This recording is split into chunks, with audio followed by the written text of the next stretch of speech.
Hi అండి.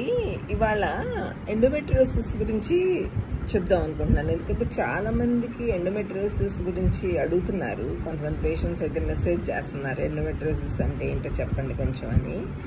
So endometriosis అంటే ఏంటంటే, ఇప్పుడు లోపల పొర, మనకి ప్రతి యూట్రస్లో లోపల పొరని ఎండోమెట్రియం అంటారు, మధ్యలో నెక్స్ట్ పొరని మయోమెట్రియం అంటారు, ఆ తర్వాత పొరని పెరిమెట్రియము, తర్వాత సీరోజా అలా అంటారు అనమాట.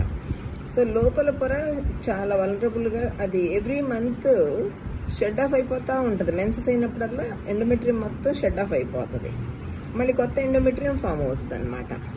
So by 11th day 12th dayకి వచ్చేసరికి 10 to 12 millimeters సైజ్ పెరుగుతుంది.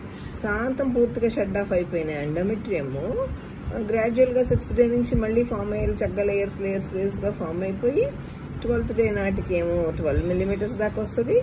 ఆ తర్వాత ఒకవేళ ప్రెగ్నెన్సీ వస్తే రిసీవ్ చేసుకోవడానికి బెడ్ ఫార్మేషను ఇవన్నీ చేసుకుని బెడ్ ఫామ్ అయ్యి, అండ్ ప్రెగ్నెన్సీ రాకపోతే కనుక షెడ్ ఆఫ్ అయిపోతుంది అనమాట. మళ్ళీ 30th day నాటికి, రెగ్యులర్ సైకిల్స్ ఆడి 30th day నాటికి మెన్సెస్, హార్మోనల్ విత్డ్రావల్ ఉంటుంది కాబట్టి హార్మోన్ సపోర్ట్ తగ్గిపోతుంది బాడీలోనే, అదంతా నేచర్ అనమాట. సో బాడీలో సపోర్ట్ తగ్గిపోవటం వల్ల షెడ్ ఆఫ్ అయిపోద్ది ఆ హార్మోన్.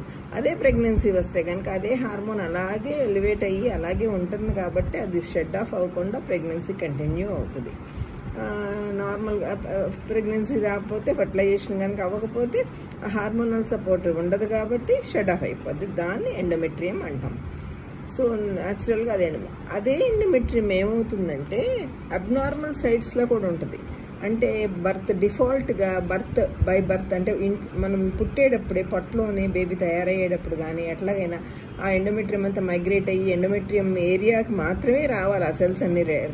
అలా కాకుండా అక్కడక్కడ ఇంప్లాంట్ అయ్యి ఉంటాయి అన్నమాట. అంటే కొన్ని ఓవరీలో ఉండొచ్చు, కొన్ని ట్యూబ్లో ఉండొచ్చు, కొన్ని యూట్రస్ మీద ఉండొచ్చు.